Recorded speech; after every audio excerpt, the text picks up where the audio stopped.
And from the days of John the Baptist until now, the kingdom of heaven suffereth violence, and the violent take it by force. He that hath ears to hear, let him hear.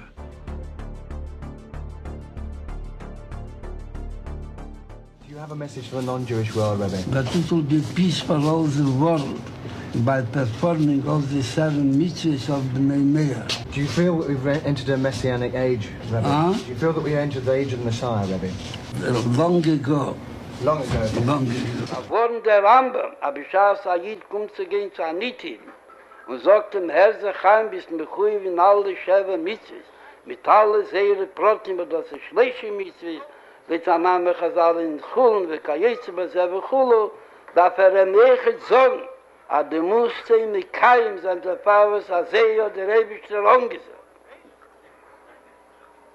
Der Chiddisch, was zurückgekommen, beschonnen so, Aseio allein in Kongress haben das verbunden mit Aseres Adibris. Was Aseres Adibris ist bei keinem Kisofik nicht. Und das Asach hat Zivu im HaKadosh Baruch Hu. Pschass mir jetzt wegen Gesel, Gneve, Bechulu, Tanet es a Mitzvah Sichlis. Bald an Nordem Yosher Heiler, und will soll sein, na Yishuv Heiler, nicht ich Esrael, Chaim Bloi, wo das ist der Tafkid von jeder Ish-Ziburi. Darf bewohnen, soll sein bei Asholem Vachwo, und sicher Schäle sein, nicht Esrael, Chaim Bloi. Kommt zu gehen der Rambam und sagt, dass das noch wenig. Und das, was mit gesehen Befehl hat es nicht in Kiel. Gedei das zu bewohnen, darf man anheben, als sie sagt der Ewigste. Was hat man gesagt im Kongress, als sie da Aseres Adibris, und so da die Schäbe mit in der Nähe, darf man sich missbeinig sein. Und ab drauf darf man haben, mal jene Juchat, Seifa, Kohl, Ame, Ores, was gefunden sich in Nazis Abris. Und man geht zur Rede, die Rolle, Chol, Lechet, Viachas. Und man soll aufstellen nach Tag, wo es soll sein, auf Isbonnen ist, in Kiem, Sheva, Mitzvahs, Bnei Neyach, wo sie seine verbunden mit Aseres Adibris, wo das ist angenommen geworden mit Kol, Lechet, Viachas. Von Kol. For decades, the most influential and revered Orthodox Jew in New York was Rabbi Menachem Mendel Schneerson, the so-called Lubavitcher Rebbe and hereditary leader of the Chabad movement. Every politician in New York, Jew or Gentile, genuflected to the good rabbi. Schneerson died in 1992, but Hillary and the rest still pay tribute to him, expressing admiration for his wisdom and his piety. As a matter of fact, throughout his career, Schneerson preached the hatred of all non-Jews, which is inherent in Judaism.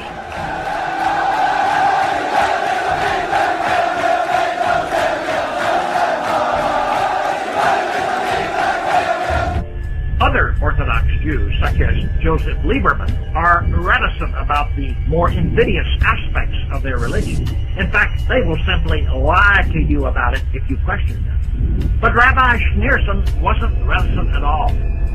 He spelled it out for his followers in his lectures and his writings. He taught that non-Jews are subhuman, that they are like cattle, created only to serve the Jews. He taught this openly over a period of many years. This is taken from a book of his lectures published in Israel in 1965. The English title of the book is Gatherings of Conversations. I quote, "This is what needs to be said about the body. The body of a Jewish person is of a totally different quality from the body of a member of any other nation of the world. The Jewish body looks as if it were in substance similar to the bodies of non-Jews, but the bodies only seem to be similar in material substance, outward look, and superficial quality. The difference of the inner quality, however, is so great that the bodies should be considered as completely different species. This is the reason why the Talmud states that there is an halakhic difference in attitude about the bodies of non-Jews. Their bodies are in vain. An even greater difference exists in regard to the soul. Two contrary types of soul exist. A non-Jewish soul comes from three satanic spheres, while the Jewish soul comes from holiness. End of quote. And there's much, much more in the same vein. The Jews of the New York Times and all of the other Jews covered for Schneerson, of course. No one ever denounced his teaching or called him a hater. Instead, he always was praised as a sort of living saint. And as I said, the Gentile politicians who really know better still genuflect whenever his name is mentioned. And the Jews play right along. What contempt they must have for us. How easy it is to deceive us. And how easy it is to bleed us. But there are a few of us who aren't lemmings. A few of us who can see with our own eyes and hear with our own ears and figure things out for ourselves. That's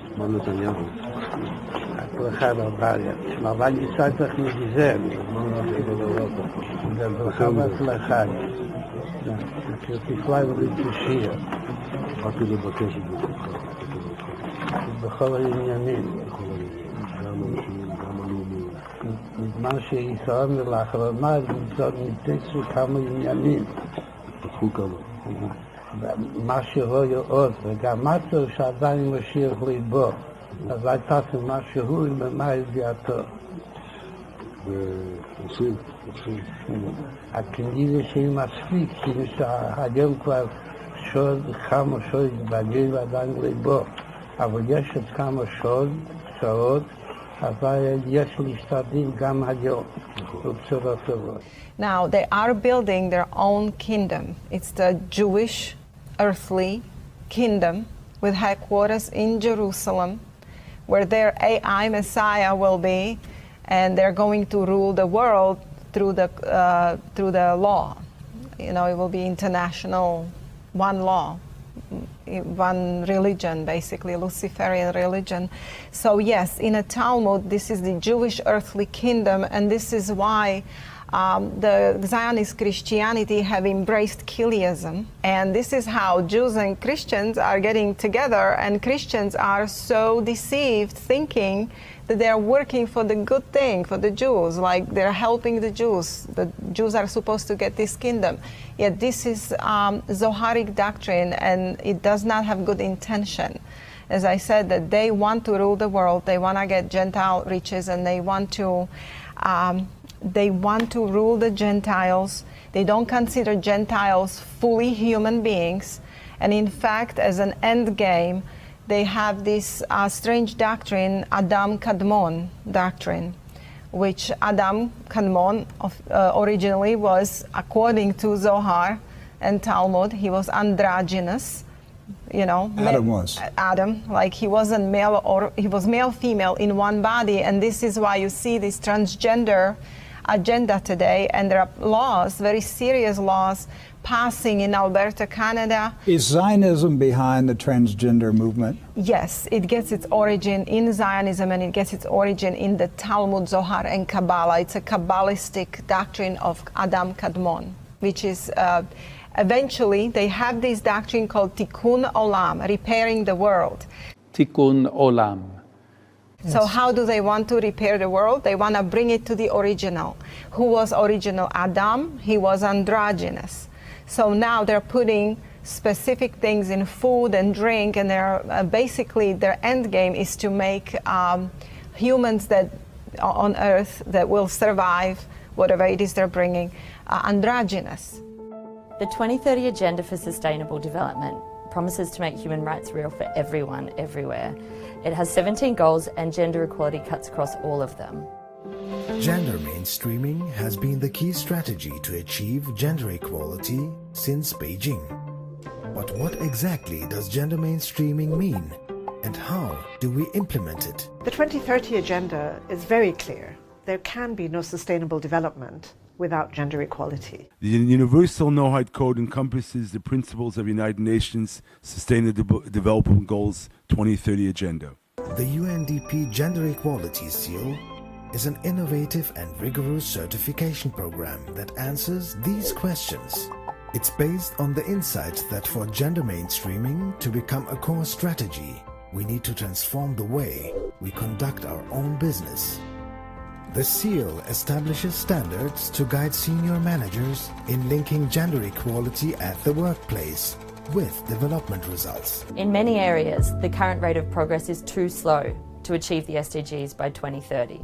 To turn promises into action, we need to step it up now. Using a rigorous methodology, a team of assessors recommends a final gender equality seal certification level: bronze, silver, and gold. And gender equality into a lived reality. It's up to all of us to ensure the journey is successful. At the UN, world leaders have spoken up to defend the rights of lesbian, gay, bisexual, transgender, and intersex people.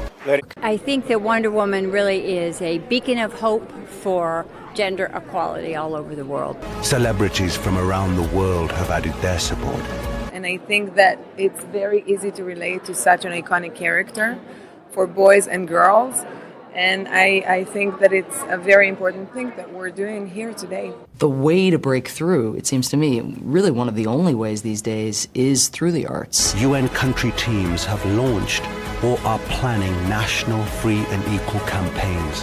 I think it's amazing that it's something you actually can look at and want to be. Arts are one of the few ways you can transport people into someone else's life and kind of create that commonality. The level of identification with that was so much greater than I ever could have mustered through traditional diplomacy or through a position paper or through lawyering it or appealing even to the better angels. There's a moment in the film where my character introduces herself. She doesn't introduce herself by Louise or by scientist or by woman. She introduces herself as human. All human beings are created in the divine image. Do you want a pretty face? Or do you want somebody who's actually going to be strong on gender issues? Working alongside the United Nations and other partner organizations as an opportunity to unite the world, we are re-echoing the belief in the one God as the creator of all human beings and the belief that we are all created in the divine image. We will stand with Israel because Israel's cause is our cause. The universal Noahide laws are means which humanity can strive to live in peace and unity. President Trump arrived in Israel today saying he has new reasons to hope that peace and stability can be achieved in the Middle East. We promote UN, which stands for Universal Noahide, in the UN, in the United Nations. So it's UN for UN. President Trump visited some of Jerusalem's most sacred sites. He placed his hands on the... Hey everybody, I'm going to talk today about Freemasonry and the Noahide Code. Basically, I was reading this book here by Albert Mackey, The Symbolism of Freemasonry, written by a 33rd degree Freemason. So I'm going to go through this book, and then I'm going to look at what is a Noahide, and I'm going to trace it back to what that means for us today. So chapter 1 is the origin and progress of Freemasonry. All right, then he goes on to talk about the two doctrines of Freemasonry, which are the unity of God and the immortality of the soul. Chapter 2, the Noahide. These are the doctrines which still constitute the creed of Freemasonry, and hence one of the names bestowed upon the Freemasons from the earliest times was that of Noahide, or Noahites. That is to say, the descendants of Noah and the transmitters of his religious dogmas. It doesn't say it came from Noah. It says the descendants of Noah. Let's see who those were. All right, so here's Noah's family tree, right? We got Noah up here on the upper left. Ham had a son, Cush. Cush had a son, Nimrod. Nimrod built the Tower of Babel. And they said to one another, "Go, let us make brick and burn them thoroughly." They had brick for stone and slime they had for mortar. Sounds like masonry, doesn't it? And his other son, Egypt. All right, this is Egypt. And another son, the Canaanites. So the lineage of Ham were the enemies of God.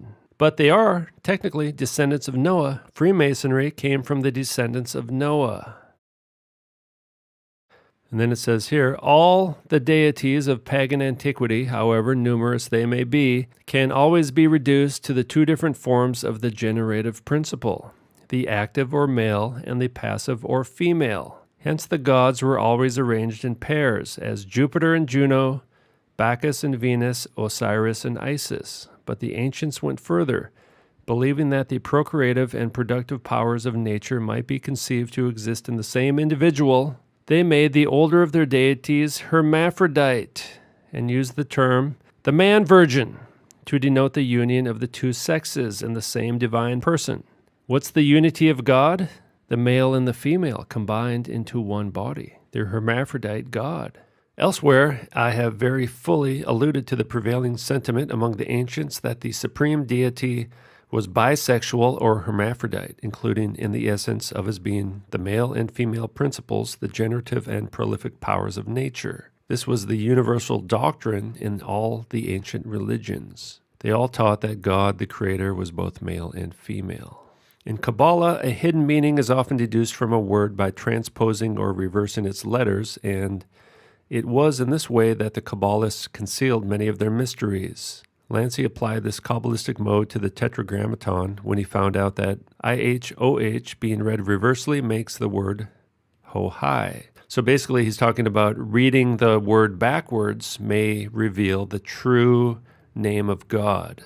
But in Hebrew, ho is the masculine pronoun equivalent to the English he, and hi is the feminine pronoun equivalent to she.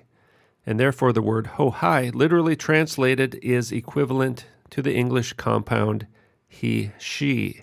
That is to say, the ineffable name of God in Hebrew, being read Kabbalistically, includes within itself the male and female principle. It's another pregnant proof of the connection between Freemasonry and the ancient mysteries. See right there, he's saying Freemasons believe that the true name of God is he, she, that God is a she-male.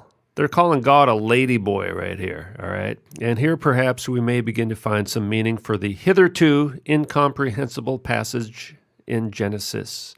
No, it's not incomprehensible. It's very simple. I will explain it. Genesis 1 is a broad overview of the entire week of creation, creating everything. All right, so God created man in his own image. In the image of God created he him. All right, you see that? God created him. Singular masculine pronoun. Who could that be? It could only be Adam. It can only refer to one person, and it's in the masculine form. And this is his, another masculine pronoun. And God is always called the Father, right? It's called the Father all the time. Okay, now there's a semicolon. There's a little pause there, right? Male and female created he. Now, does it say him? Is this a singular pronoun? No, it's not. It's a plural pronoun.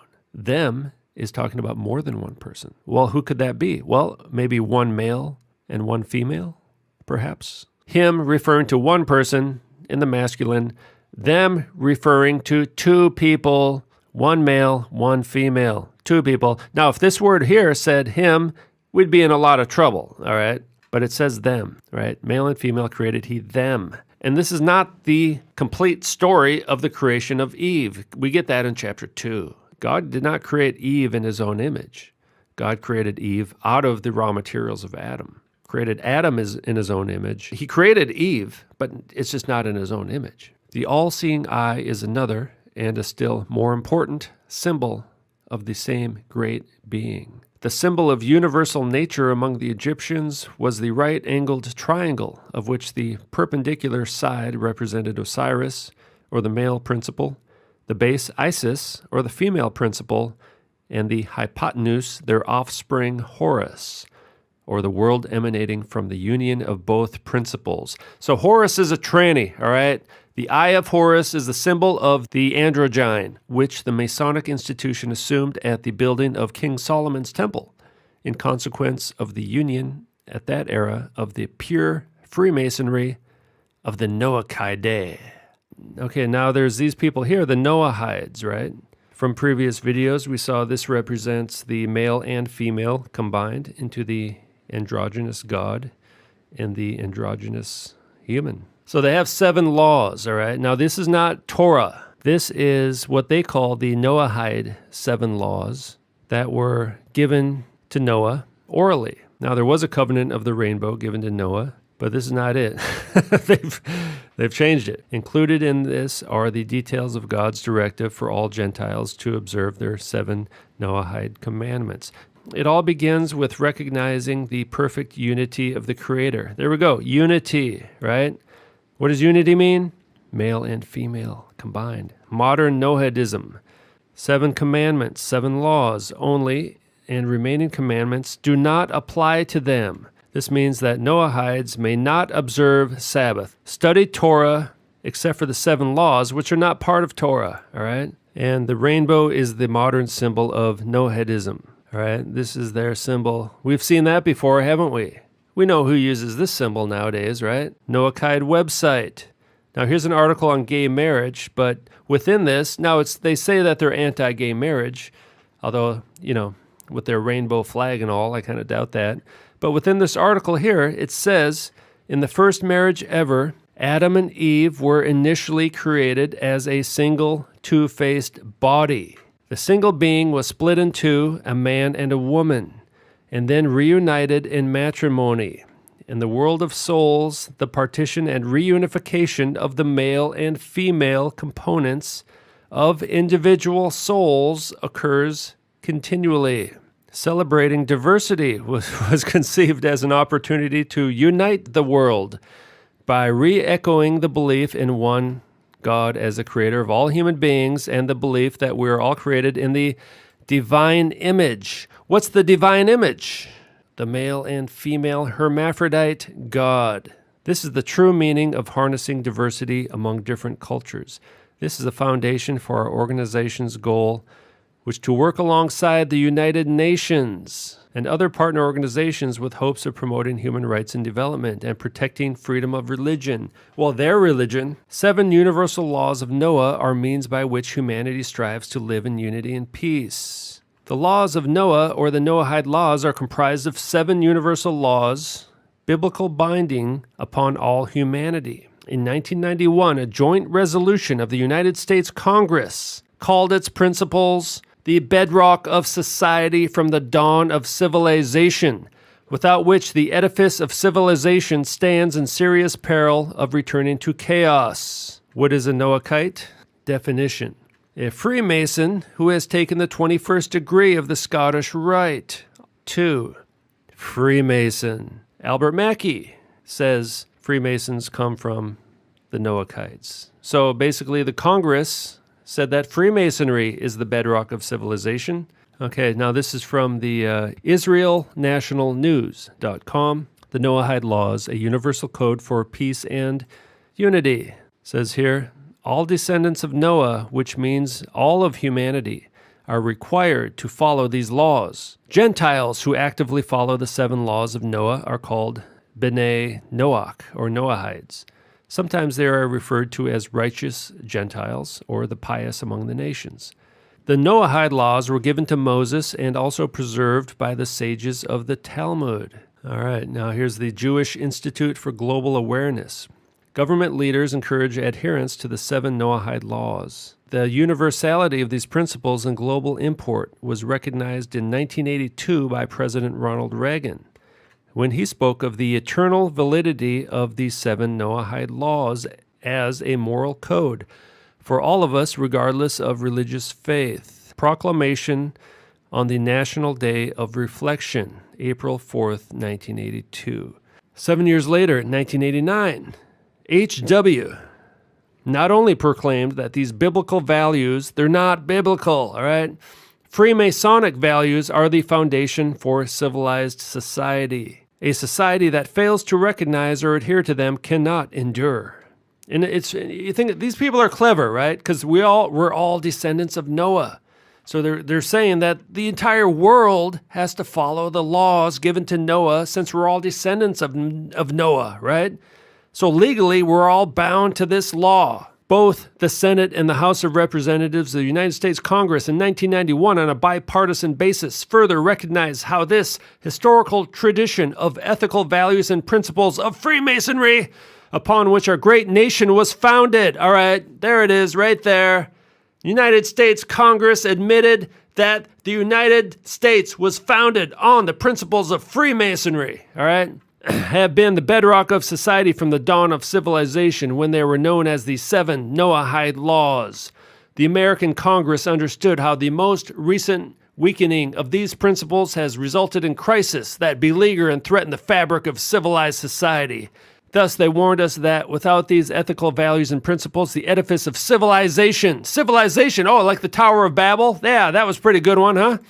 Stands in serious peril of returning to chaos. Other world leaders have joined the call for further observance of knowledge of Freemasonry. For example, Herman Van Rompuy, President of the European Union, wrote in July 2014 that he seeks greater dissemination of the universal values known as Freemasonry. And Major General Michael Jeffrey, Governor General of Australia, lamenting family breakdowns and drug and alcohol abuse in modern society in 2008 letter, wrote that he believed that observing the fundamental values of the Noahide laws can be an antidote to such ills of society. You got a drug problem?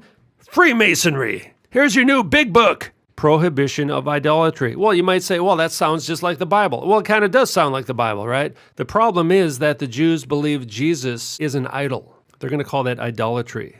And idolatry is punishable by death. All breaking any of these laws is the death penalty. This is the New World Order religion. Right here, 7, create a fair and righteous judicial system to enforce the other 6 laws and all other laws consistent with them. Idolatry, worshiping false gods. The Hebrew term for idolatry, whatever, it means strange worship, in the sense of being outside the boundaries of that which is permitted by denying pure monotheism. The worship of anything other than God constitutes an act of idolatry. This includes deifying any object other than God, including a deification of the human being. Right? But they're going to include Jesus in this, right? President Bush Roadmap to World Peace, press release. President George Bush confers with Noahide.org to discuss the importance of the 7 universal Noahide laws. Among the religious leaders was Rabbi Dr. Yaakov Cohen from Melbourne, Australia, who represented the Worldwide Institute of Noahide Code, an organization dedicated to promote the Noahide Code of 7 universal laws. Rabbi Cohen presented the roadmap to world peace, explaining that the Noahide laws can unite all of mankind. When humanity is unified, when humanity becomes androgynous, hermaphrodite, by its highest common denominator, genuine peace and harmony will flourish throughout the world. Okay, now this is George H.W. Bush, writing in 1989. The principles of moral and ethical conduct that have formed the basis for all civilizations come to us in part from the centuries-old 7 Noahide laws, otherwise known as Freemasonry. They basically passed some kind of resolution to designate these 2 days as Education Day USA. They also, in doing that, they officially pronounced Freemasonry as the foundation of the universal law for humanity. That's official law in the United States is Freemasonry. That's kind of covertly what they did. And now there's all kinds of, conspiracy websites and stuff. So you got Talmudic law has infiltrated America. The judicial system is a criminal conspiracy. All non-Jews beware.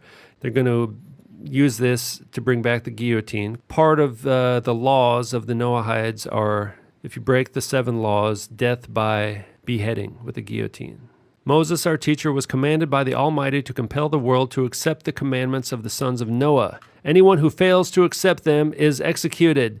Whereas the justified preoccupation with these crises must not let the citizens of this nation lose sight of their responsibility to transmit these historical, ethical values from our distinguished past to the generations of the future. So 1991, the year in which we turn to education and charity to return the world to the moral and ethical values contained in the 7 Noahide laws. Freemasonry. And this will be reflected in an international scroll of honor signed by the President of the United States and other heads of state. And think about 1991, right? This is the year H.W. was giving those New World Order speeches, all right? Let's listen to what he has to say. What is at stake is more than one small country.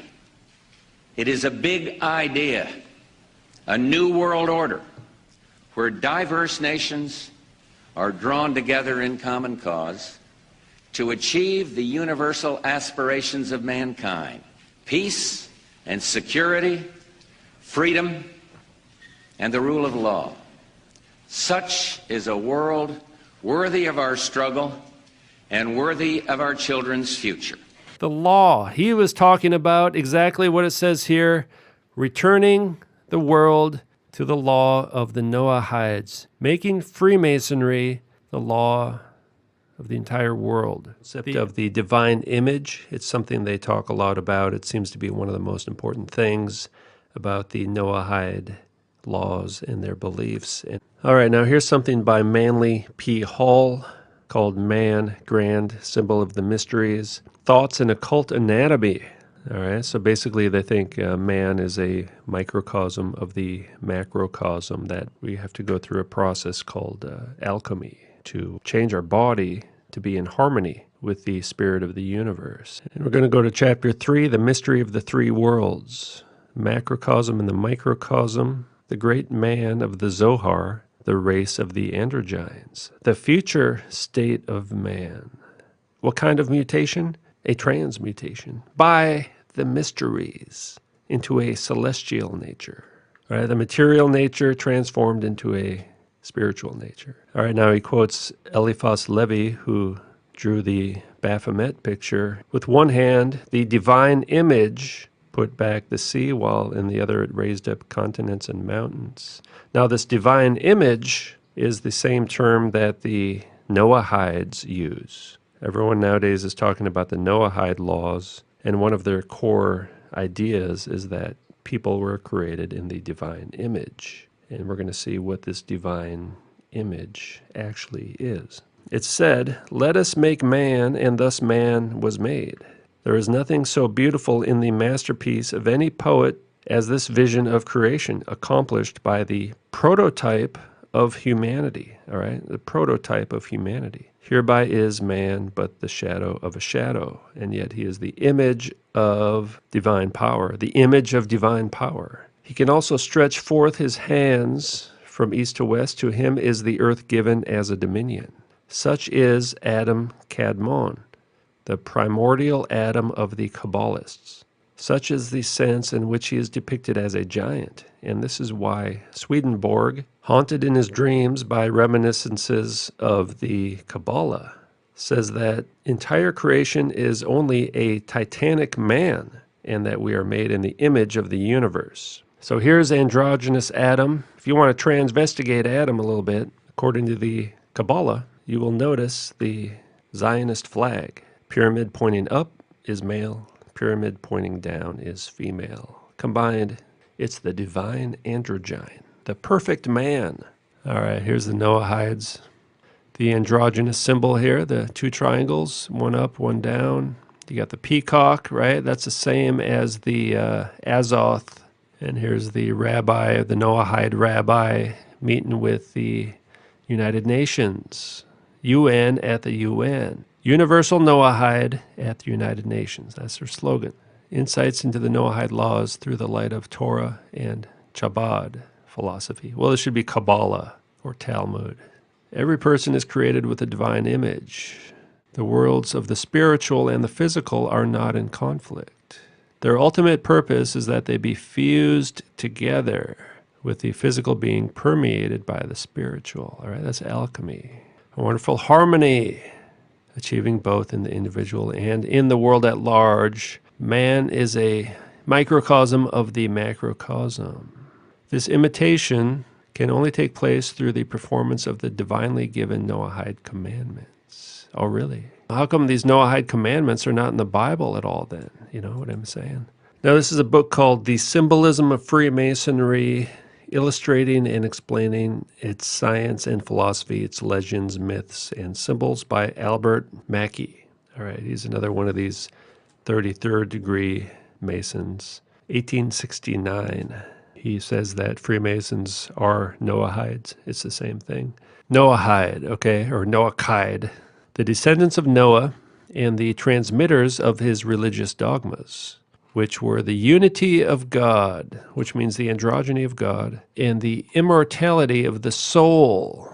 The name has from its earliest times been bestowed upon the Freemasons, who teach the same doctrines. It tells you right there. The Freemasons who teach the same doctrines as who? As the Noahides. It is all the same thing. It goes back to the ancient mystery religions, the pre-flood Nephilim kingdom, all right? This is the religion that the fallen angels taught to humans, all right? And the religion itself, I believe, was passed through the flood by means of Ham, Noah's son, not Noah himself. Noah was righteous, but his son Ham was a bit of a rebel, all right? Thus, in the old charges, as quoted by Anderson, it is said, a Mason is obliged by his tenure to observe the moral law as a true Noahide. So, it's Freemasonry, as the Freemasons themselves admit.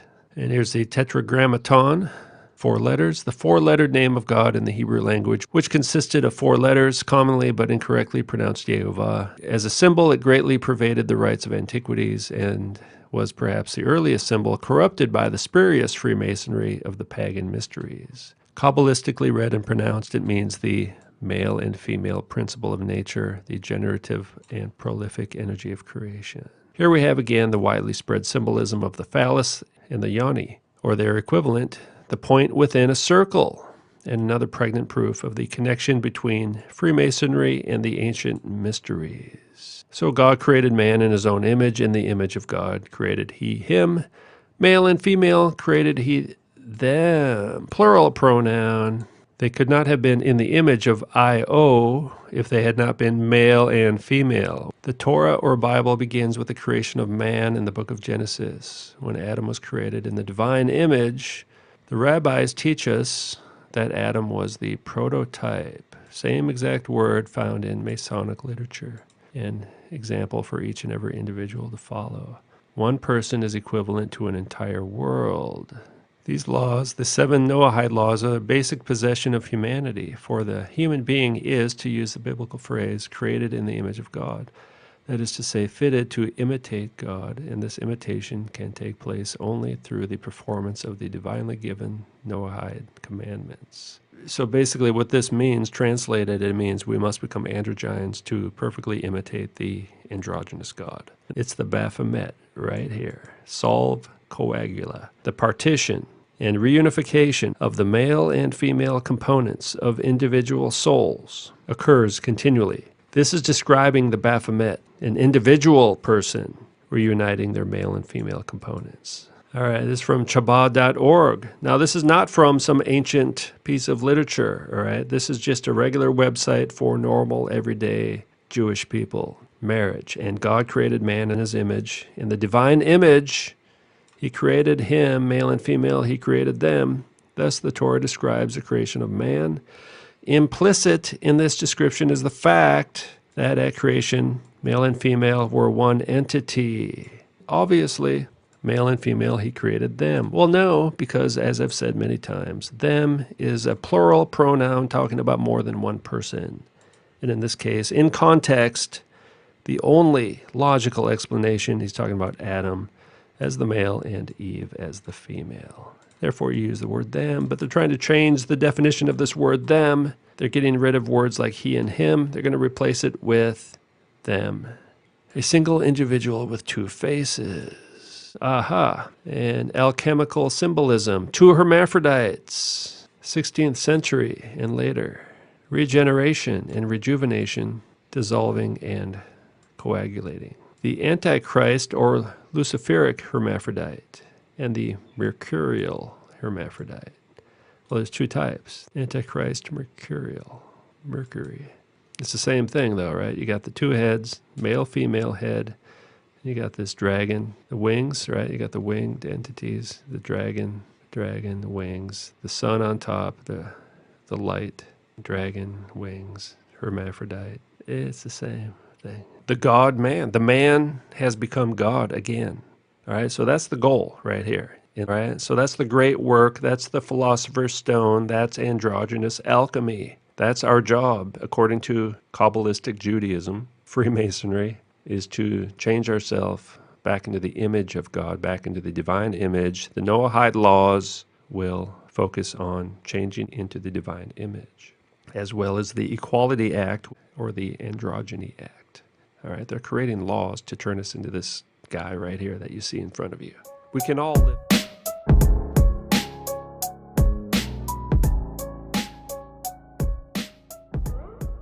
The Trinity is a way of describing who God is. Catholics believe that God is three persons in one. Unity, triunity, Trinity. Well, Catholics believe that God officially has no gender and encompasses both masculinity and femininity. I'm Kai. And I'm Libby. Welcome to Catholic Central. Today, we're talking the Holy Spirit. Who or what is it? What does it do? Is it more than a new brand of artisanal whiskey? Yes.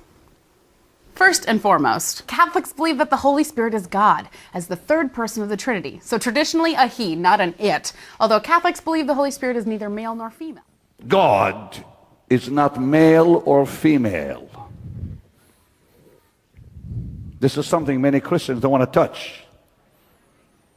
It's truth.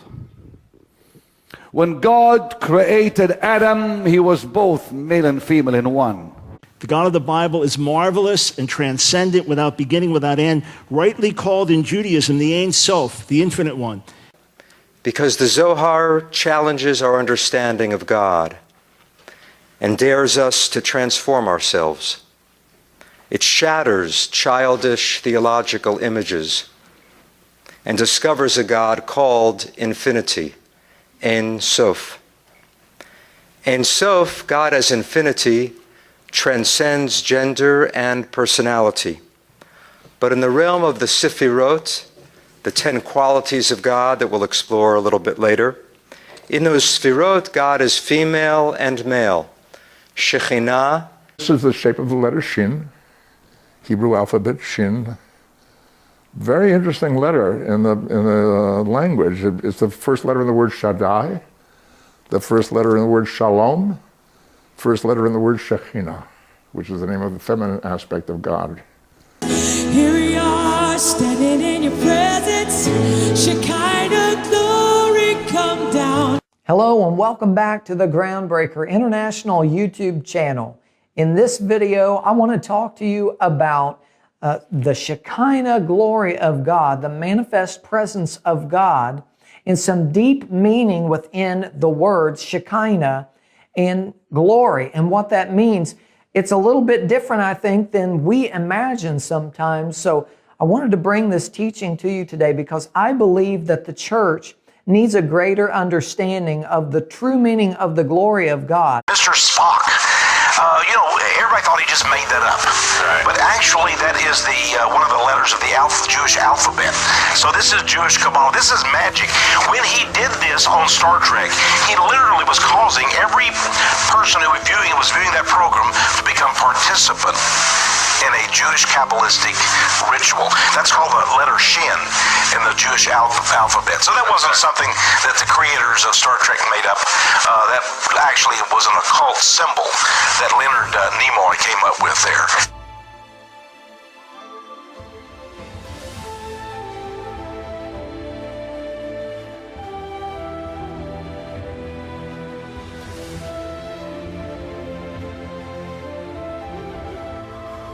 Hebrew, the word for man is ish, and the word for woman is isha.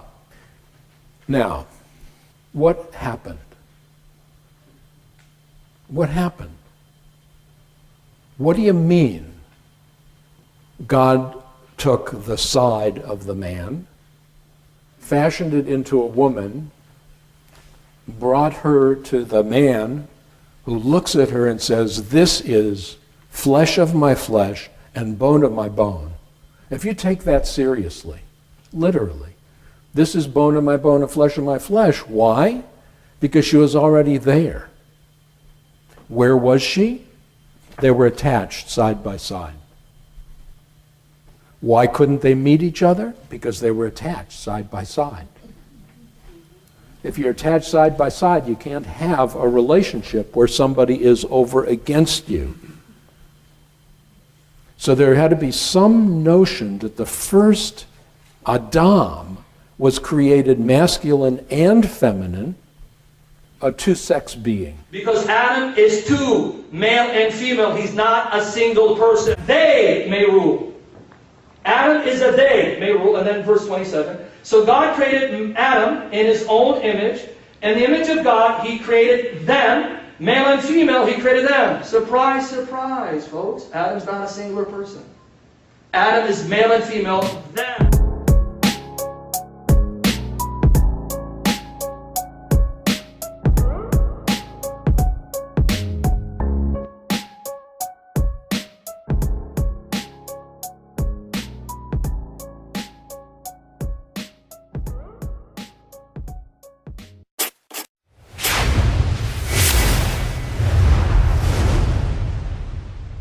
Mike in Sacramento, California, the city of the Eucharist, on Catholic Answers Live app. You're on the air, Mike.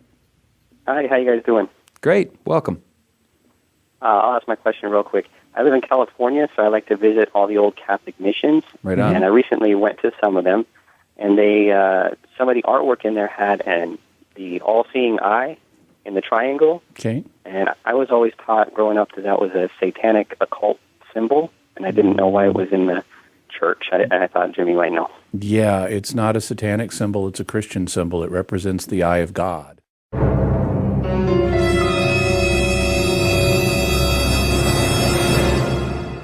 Crowley reveals the secret behind the all-seeing eye symbol in one of his books, the Book of Thoth, which is a very advanced manual on tarot card readings.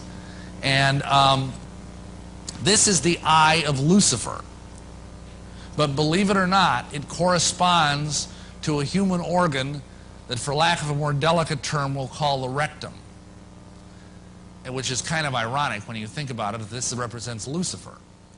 And what this refers to is that the occult archaeometric doctrine of Masonry is that by accessing alternate universes through sodomy, especially of young...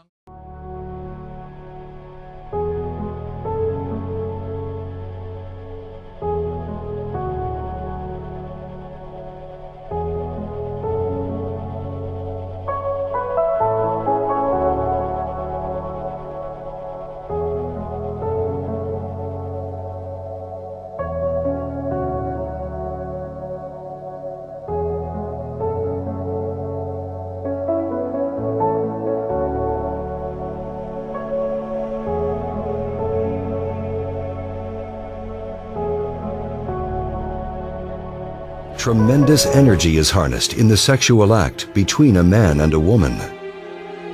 It is in this coitus that humanity has the God-given capacity to create. Man is the active force, the reflection of God the Father. Woman as the receptive force, the reflection of God the Mother. And sex as the force that brings them together. These are the three forces that give rise to all of creation, and this is the foundation of the universal symbol of the Trinity.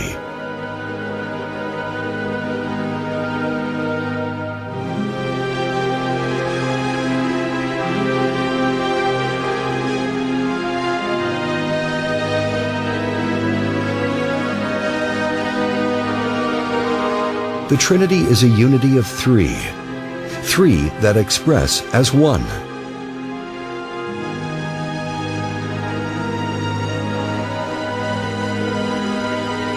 I am a man and a brother who trusts in God. I am a Mason. Who meets you on the level and act upon the square. I am a Mason. I am a man who is trying to subdue my passions and constantly improve myself. I am a Mason. I am a traveling man, but one who never travels alone. I am a Mason. See, I'm a man who will always stay true to his order and a master of my degree. I am a Mason. See, my brothers show me so much love by the way they grip me and embrace me. I will never be left in darkness. I will always be in search of more light. I am a Mason. It took me 3 years to finish my apprenticeship, 5 years to perfect my craft, and 7 years... The alchemist's great work. In alchemy, the great work is producing the perfect androgyne, or mankind restored to wholeness. I'm going to start beheading people who have the witness of Jesus and the Word of God, because everyone else is going to become a tranny. Rabbi Yisrael Ariel, founder and head of the Temple Institute, called for the genocide of Muslims and Christians who don't forfeit their religion. When these rabbis talk about peace, that means peace for the Jewish people. He said, "What is meant by peace?" Maimonides says that they must agree to follow the 7 Noahide laws, meaning you ask them, "Do you follow the 7 laws? If so, we allow you to live. If not, you kill all of their males by sword. You only leave the women." How do you leave them? They must all agree to follow the 7 laws, and that this is how you impose the 7 laws on that city. We will conquer Iraq, Turkey, we will get Iran too. We will impose the 7 Noahide laws on all of these places. You say, "I call upon you in peace." If they raise the flag of surrender and say from now on there is no more Christianity, no more Islam, the mosques and the Christian spires and the crosses come down, from now on we follow the 7 Noahide laws. Listen to what he says about the Noahide laws and the coming killings or beheadings for those that do not follow. Therefore, he is the one who commanded us to go from city to conquer them, and to impose the 7 laws throughout the world. That is the job of the Messiah. He does not come as the Messiah. He comes to carry out these commandments. You conquer a city, and then they follow the 7 laws. We will conquer Iraq, Turkey. We will get Iran too. We will impose the 7 Noahide laws on all of these places, but installing does not mean with courts. Rather, it means with war. But not to just kill, just the opposite. You say, "I call upon you in peace." If they raise the flag of surrender and say, "From now on, there is no more Christianity, no more Islam, the mosques and the Christian spires and their crosses come down. From now on, we will follow the 7 Noahide laws." This is a task of the Messiah to bring the entire world to the 7 laws for real. This is not a matter of court hearings. It is something to carry out, plain and simple. Therefore, Maimonides said, maybe these words are not so pleasant to hear, but this is why we have the Torah of Moses. Therefore, Maimonides says that if you see a person in the street who does not follow the 7 laws, this is what he says: if we have the might, you have to kill him.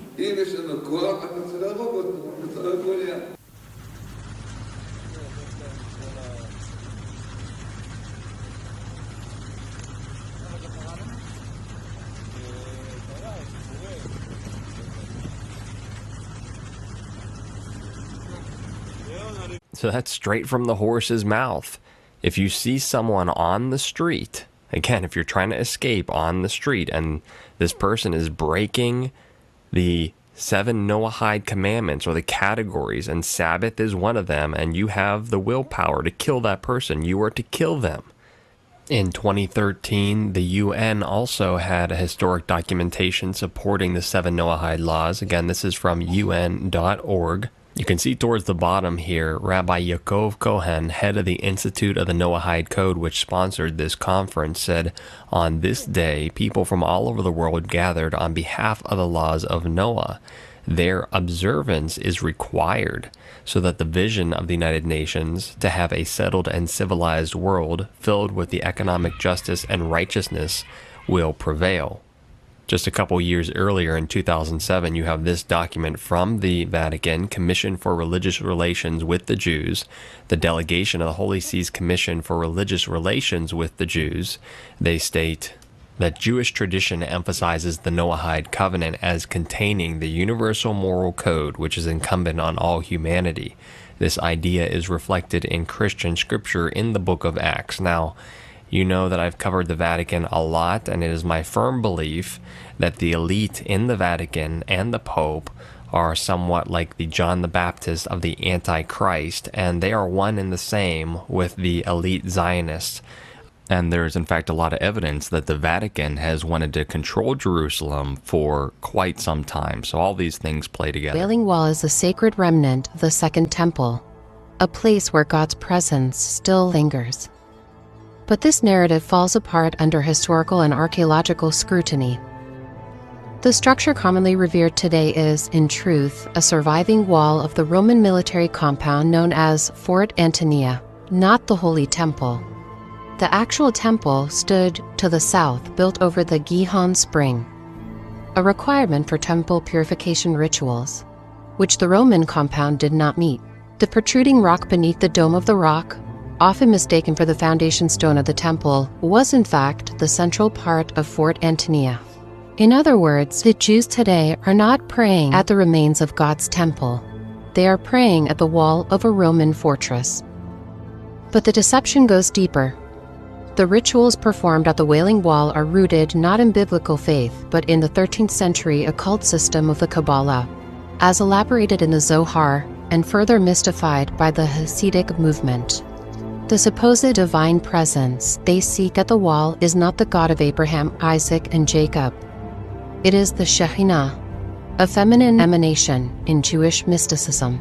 She is described in erotic, intimate terms, often as a divine consort, with whom spiritual union is sought through the act of prayer, a practice called kavana, where physical movement, like the back and forth thrusting you see, mirrors an esoteric sexual ritual intended to unite the Shekhinah with the Ein Sof, the infinite masculine force of their God concept. This is not worship. It's a metaphysical sex act disguised as devotion.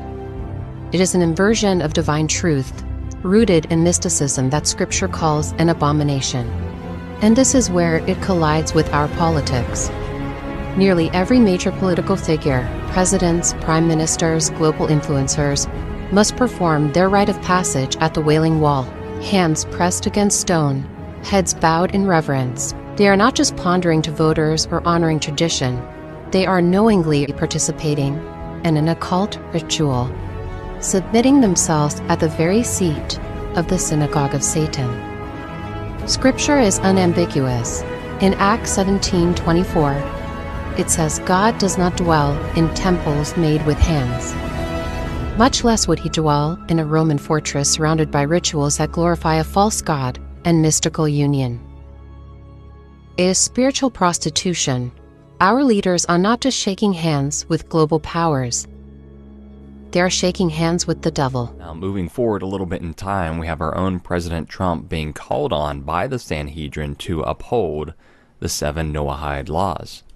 This is from BreakingIsraelNews.com. It says, in an ancient and honored Jewish custom, the nascent Sanhedrin sent a letter to the new leader of the U.S., President Donald Trump, blessing him and calling him to take the lead in restoring America and the world. The Sanhedrin also called on the new president to acknowledge and uphold the 7 Noahide laws. The Talmud, again, the oral written traditions of the rabbis, calls for the capital punishment for Gentiles who violate the Noahide laws. And this has led some to debate as to whether or not Christians who worship Jesus Christ are guilty of violating the first Noahide law and therefore deserving of the death penalty. This is a real risk, and so you start to see how this is all starting to form together. As Congressman William Dennemeyer, who served from 1979 to 1992, warned Christians and publicly stated, in very basic terms, the law forbids the worship of Jesus Christ and the mention of his name under penalty of death by beheading. He warned there would soon come a day when the Noahide laws will be enforced, along with their penalties. Under the Affordable Care Act, death by guillotine is an actual inclusion for the use of capital punishment.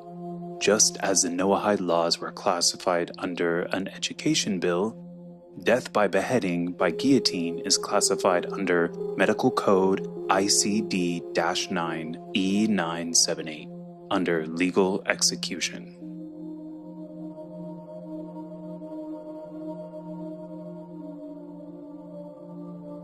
And the Rebbe pleaded, if only the United Nations will go back to the basics and empower their nation to adopt the 7 Noahide laws,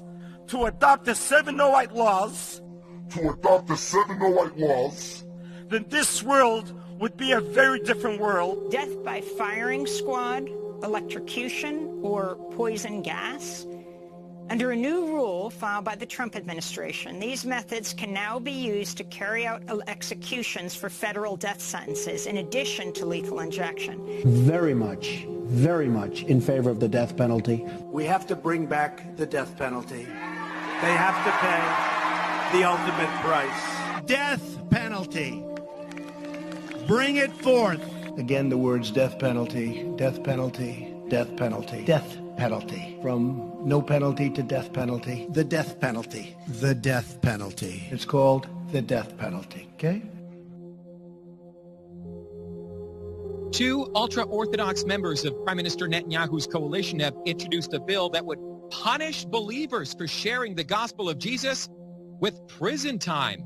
United Torah Judaism Knesset members Moshe Gafni and Yaakov Asher introduced legislation last week making it illegal to share in conversation or produce content online, in print, or by mail. Their explanation of the bill emphasizes a warning to stop Christians in particular. You know what Israel need today? They need Yeshua. They need Yeshua. But if you bring Jesus, you bring the wrong guy. Don't bring us Jesus. But if you bring Jesus, you bring the wrong guy. Don't bring us Jesus. The name Jesus is really Yeshua. He wrote The Power of Positive Thinking, which is a great book. But have you ever asked God for forgiveness?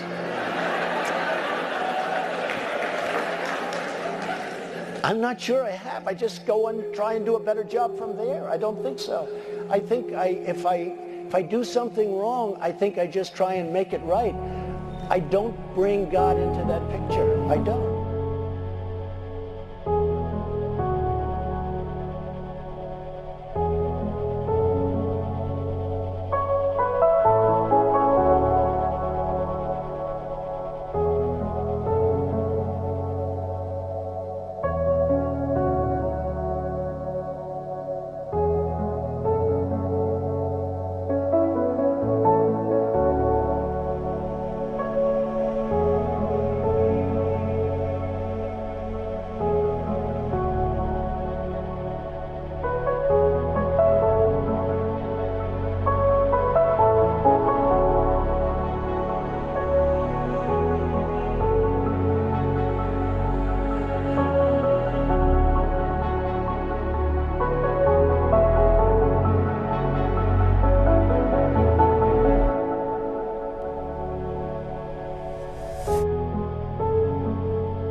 Is borne out by none other than Prime Minister David Ben-Gurion, one of the great founders of Israel. Recorded in an astonishing article in Look magazine, Ben-Gurion predicted that a one-world system presided over by Jerusalem will be set up in the near future. All continents will become united in a world alliance, at whose disposal will be an international police force. All armies will be abolished, and there will be no more war. In Jerusalem, the United Nations, a truly United Nations, will build a shrine of the prophets to serve the federated union of all continents. This will be the seat of the Supreme Court of mankind, to settle all controversies among the federated continents, as prophesied by Isaiah. And I can say without reservation that I would not be here today if it wasn't for David Ben-Gurion.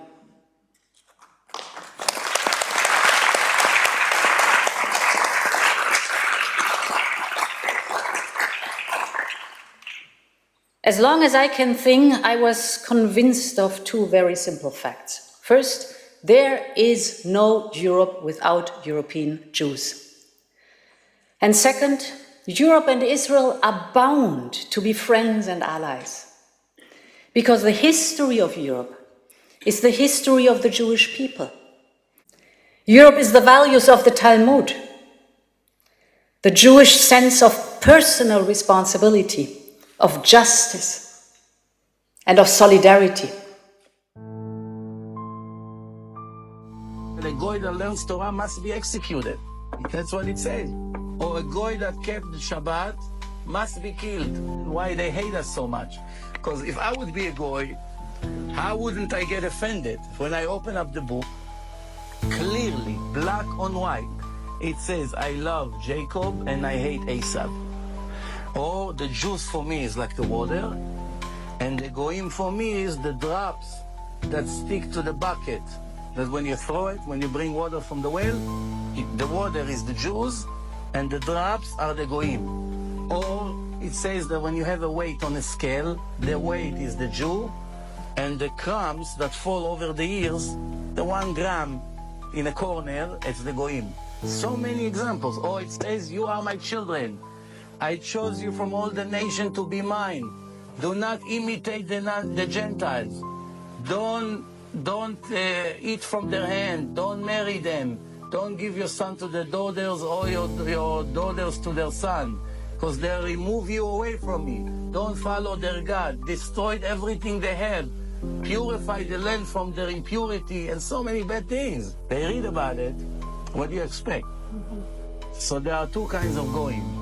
Some that gets very angry and anti-Semite when they read it, and some, not only that they don't get angry, they appreciate the Jews even more. They say, you are the chosen people. I heard that from hundreds of goyim until today. It says, bottom line, you are from the chosen nation and I'm not. He said, the goy. What do you want, goy? What do you want, goy? Okay, he's the driver. He's the goy! Okay. He's better than the driver. Why don't you drive you around? I'm calling the Mashiach to kill you. Serve the Jews or die. That Jewish law permits the enslavement of any non-Jew, white or black.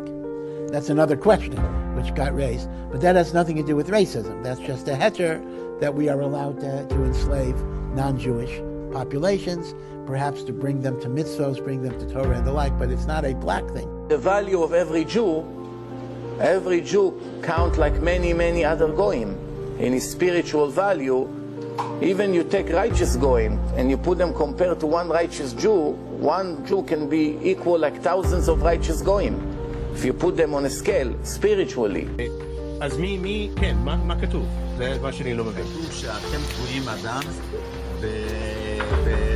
והגויים לא קרואים אדם, זה מה שכתוב. לא קרואים? לא קרואים אדם, לא קוראים להם אדם. אוקיי, אז מה קוראים להם? אדם זה אדם אל העליון.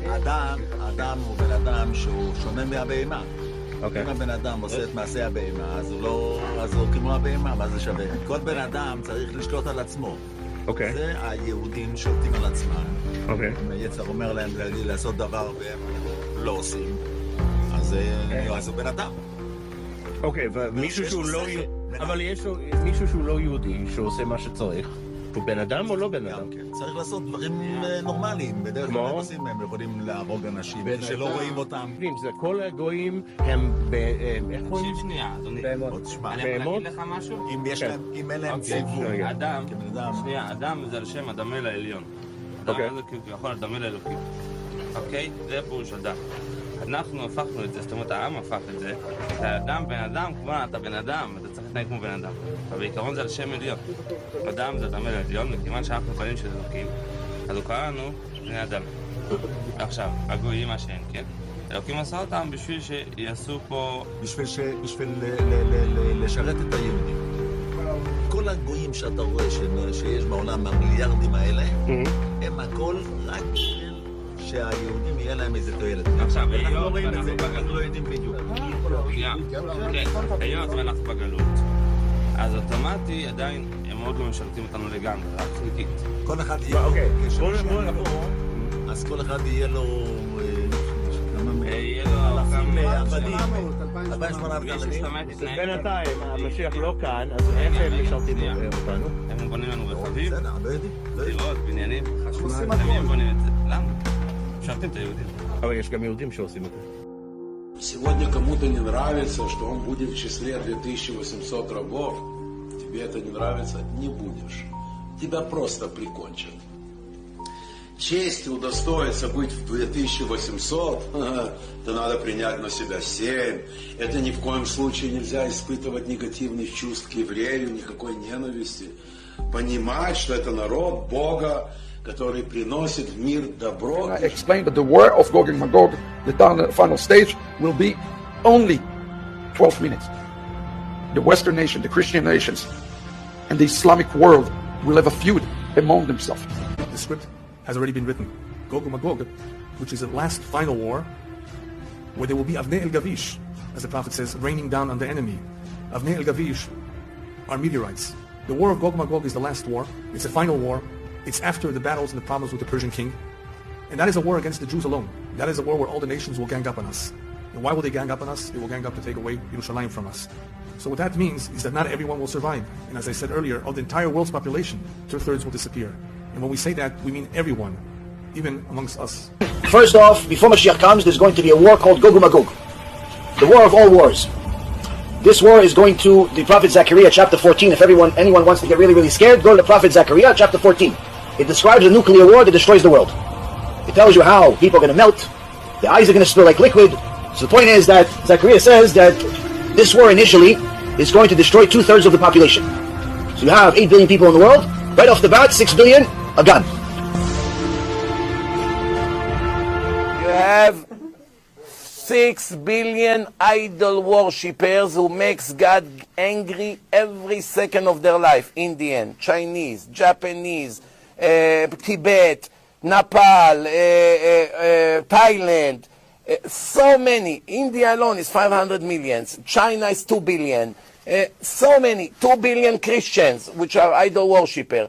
Between Chinese, Hindus, Buddhists, and Christian, at least 6.5 billion people are idol worshippers that according to the Torah do not have the right to live. Idol worshipper goy, it's death penalty. Not only Jews.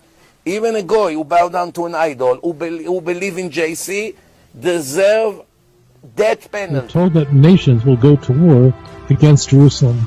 These nations will fail. They will be destroyed. They're described in detail in these two books, Ezekiel 38 and 39, and Zechariah, just the last chapter. The war is going to be two parts, two nations, or two corporations of nations that will go to war against Yerushalayim, and they will be utterly destroyed. Well, the interesting thing about it is that there will be a war, which is predicted in Ezekiel 38, 39, that it's called the War of Gog and Magog, or in English, Gog and Magog, I think.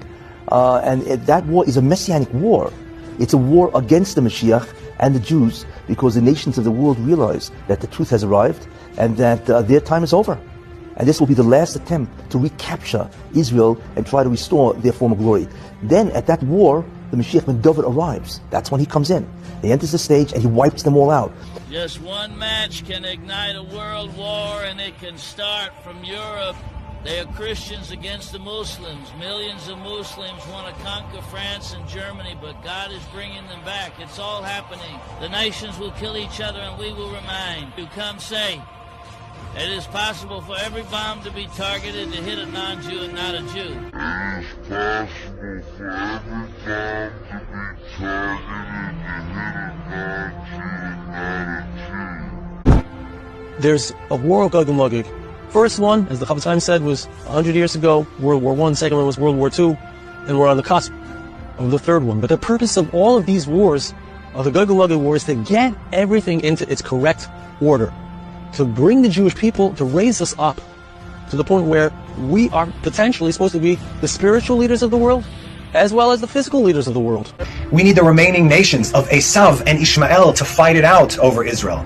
We need the remainder of those two to then join forces and bring everyone that's left to Israel to try and destroy Mashiach and the chosen people. This is Gog and Magog. All these things they're going to develop into World War III. Remember the Vilna Gaon almost 300 years ago. He said that the final war would take place, it would take between 7 and 12 minutes. But this is sure hinted in Zechariah 14:12. And this shall be the plague wherewith the Lord will smite all the nations who besieged Jerusalem. His flesh will waste away while he still stands on his feet. His eyes will waste away in their sockets, and his tongue shall waste away in his mouth. And I'll just share with you some of the elements of what they describe as what will be going on in the world right prior to the Messianic age. We're told that there'll be epidemics and horrible diseases. We're told that there'll be international wars and conflicts, that there'll be famines, that there will be poverty and runaway inflation. What are the two nations that will last until Mashiach comes? Rome and Persia. Now, if you would like to think that today's Iran is Persia, then maybe you say, okay, I got the whole story. Rome is today America. Rome is, the heirs of the ancient European world, the Roman dynasty. That's the United States of America. And Iran, that's Persia. So, at the end of days, it's going to be World War III between Iran and the United States of America. And I mean, we look at Acts 15, where this question comes up about how should Gentile converts be received into the church. And the church decides in Acts 15 that God wouldn't require anything more than what was required of Noah. So Acts 15 actually looks back to the Noahic covenant to say that since Christianity is true Israelite worship for the nations, that's our view of it, we're going to bring the Gentile converts in on the basis of what was expected in the Noahic covenant. Now listen, I'm a Jew. That means that I do not believe in the divinity of Jesus. I also believe, as an Orthodox Jew, that Judaism is not the only path to heaven.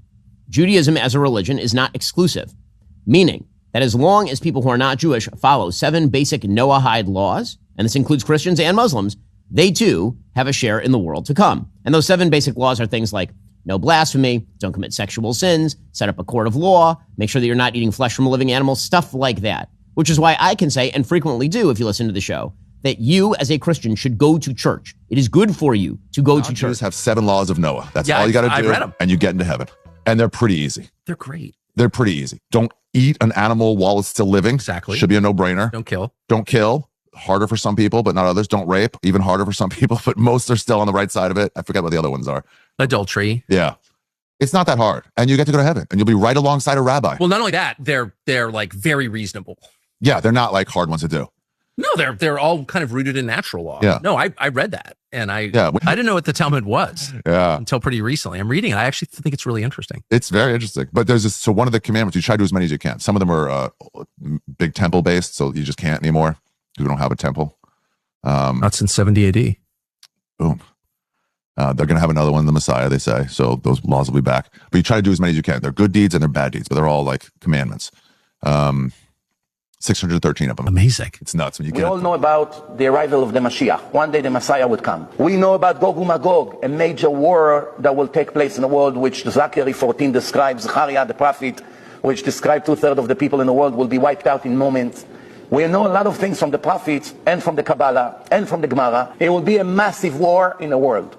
We call it Gog Magog. Gog Magog, according to the prophets, and according mainly to Zechariah 14, describe a massive attack against the nation of Israel. All the nations of the world united in the beginning. Esav and Ishmael will fight with each other, meaning Christians and Muslims will kill each other, which we see as it is right now. And then one point they'll get up and say, wait a minute, why are we killing each other? It's never going to end. We have a mutual enemy that we should both unite and kill him. Who are they? Israel. And they make a covenant and they turn against Yerushalayim, and they come to take Yerushalayim by force. And many people would run to hide in holes in the deserts, and it will be a disaster for X amount of time. And then the salvation will begin. HaKadosh Baruch Hu would come and interfere with the war, and will put such death to all these wicked anti-Semite people, will wipe them one after the other. This is the prophet that lives about 2,500 years ago. He described clearly a nuclear war. Yeah, I have to remind you that in his generation there were swords, spears, and bow and arrow. No bullets, no guns, no missiles, no chemical, no atomic. None of it appears in his time. The way he described the world would be, people's eyes would melt out of their holes, would become water. People would try to hold each other and save them from drowning, and their hands will come out. And he will hold the hand, there will be nothing to hold. It will melt in his hand. The Goyim will try to help each other. The revenge of Hashem will be with no mercy at them whatsoever. Who will pay the price? The wicked Gentiles, not the righteous. The righteous Gentiles who kept the 7 laws and they love the Jews, or they serve Jews on the Holocaust, or things like that. It says like this: after this war, when 2/3 of the people will get wiped out, it will take years to clean the bodies. It won't be so simple. But the days of the Mashiach would finally arrive. How Mashiach would come? There would be an earthquake, as the prophet described, behind the Kotel, the Har HaZeitim, the Olive Mountain. If you stand across the street from the Western Wall on these old city buildings on the roof, you see clearly the mountains with all the graves. That's where the salvation will begin. There will be a big noise of shofar in a word, big siren, earthquake, the mountain will split to 2 and start to shift. Water will come out of the ground, will be massive flood, and everybody in the world will know. Do you believe that the Gentiles, the Goyim, will one day become the slaves of the Jews. So I believe it's part of the Torah. אתה חושב שהגויים יהיו עבדים של היהודים יום אחד? אמורים להיות. אוקיי, מה זאת אומרת? כאילו, אמורים להיות. לפי מה שכתוב בתורה, הגויים אמורים להיות העבדים שלנו.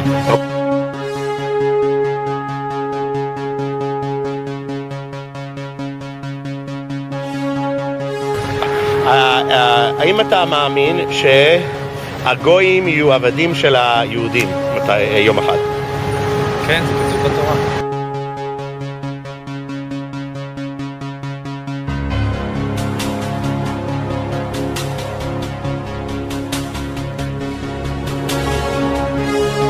If you are a Noahide, meaning you don't believe in Jesus or any of that other garbage, you don't believe in any other false religions, false idols, any of that stuff, no idolatry, if you believe in the God of Abraham, Isaac, and Jacob, and you live by the 7 Noahide laws, guess what? You have a place in the world to come. That's as simple as that, okay? If you do not keep these 7 laws, you should be killed in this world, and you will not have a share in the world to come. Idol worshipping, death penalty for Jews and non-Jews. Breaking Shabbat, death penalty for Jews, no penalty for Goyim. They're not allowed to keep Shabbat. Stealing for a Jew has to pay double. Stealing for a Goy, death penalty. Jew eats an animal that is alive, moving in a plate, like the Chinese do. He gets a punishment from the Torah, but no death penalty.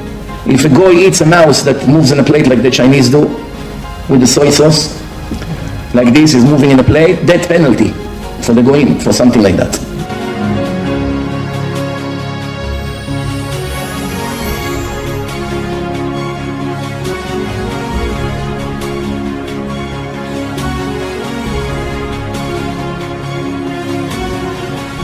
Are non-Jews obligated to keep the 7 Noahide laws? Well, the nations of the world, every person in the world has to keep the 7 Noahide laws. The Torah said, the Gemara said, and in many other places, if a person keep mitzvah tzitzit, if you're wearing tzitzit every single day, you're going to have 2,800 slaves.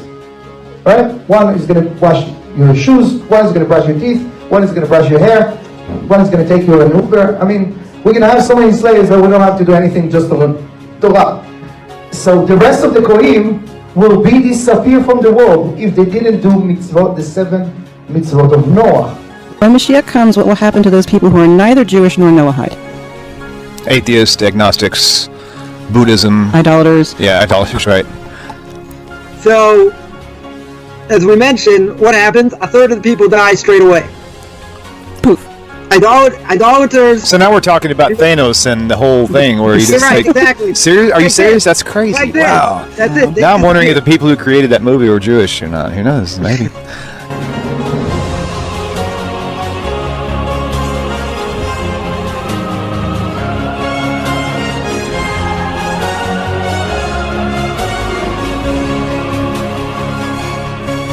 Hashem is speeding up the process of redemption. We know that the Lubavitcher Rebbe himself told us that we are in the last generation of exile, the first generation of Mashiach. This was said over 30 years ago. So imagine how much closer we are right now. When we take this into our hearts, we're going to get excited and we're going to realize that all of the events that are actually taking place in the world right now are a sign of Mashiach's coming. Number 2, it's permissible to cheat non-Jews by withholding their wages. The Talmud states, as for one who withholds the wages of a hired laborer, for a Gentile to do so to another Gentile, and for a Gentile to do so to a Jew is prohibited, but for a Jew to do so to a Gentile is permitted. Number 3, it's permissible to cheat non-Jews by not paying back loans from the non-Jews. This is also in the Talmud. Abrogating a loan owed to a Gentile is permitted because it doesn't actually entail taking money. Number 4, it's permissible for courts to trick non-Jews in favor of Jews. Here, the Talmud mentions the rabbis disagreeing, right? There's a disagreement. You can read the passage on the slide, but basically Jewish judges should try to find some excuse to make sure the Jew wins the case over the non-Jew. In the Torah, there's no such thing, freedom of speech. You don't let Nazis talk. You don't let infidels talk. There's no such thing, freedom of speech. Freedom of speech is for Moshe Rabbeinu, for the Chachamim, for the rabbis. The wicked people, you don't let them speak. Then said Jesus unto them again, Verily, verily, I say unto you, I am the door of the sheep. All that ever came before me are thieves and robbers, but the sheep did not hear them. I am the door. By me, if any man enter in, he shall be saved, and shall go in and out, and find pasture. The thief cometh not but for to steal, and to kill, and to destroy. I am come that they might have life, and that they might have it more abundantly. I am the good shepherd. The good shepherd giveth his life for the sheep. Let not your heart be troubled. Ye believe in God, believe also in me. In my Father's house are many mansions. If it were not so, I would have told you. I go to prepare a place for you. And if I go and prepare a place for you, I will come again and receive you unto myself, that where I am, there ye may be also. And whither I go, ye know, and the way ye know. Thomas saith unto him, Lord, we know not whither thou goest, and how can we know the way? Jesus saith unto him, I am the way, the truth, and the life. No man cometh unto the Father but by me.